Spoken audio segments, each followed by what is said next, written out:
একটা কবর খুঁড়তে মাটির ভেতর থেকে বেরিয়ে এলো অদ্ভুত এক সাপ। কিন্তু অদ্ভুত ব্যাপার কি জানেন, সাপের মাথাটা মানুষের চুলে ঢাকা।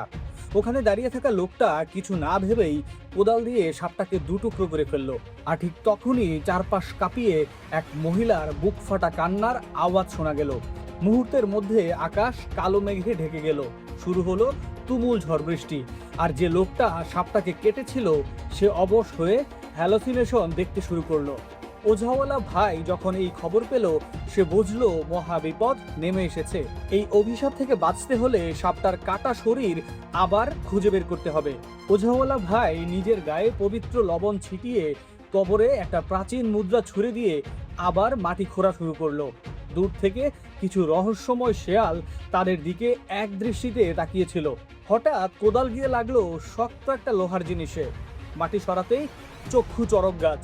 মাটির নিচে চাপা দেয়া এক বিশাল লোহার কফিন। সবাই বারণ করা সত্ত্বেও ভাই জেদ করে সেই অভিশপ্ত কফিনটা টেনে উপরে তুললো। কিন্তু তারা জানতো না এই কফিন খোলার পর তাদের জন্য কি ভয়ানক নরক অপেক্ষা করছে। কি ছিল কফিনে জানতে সাবস্ক্রাইব করে পরের পার্টের জন্য কমেন্ট করুন।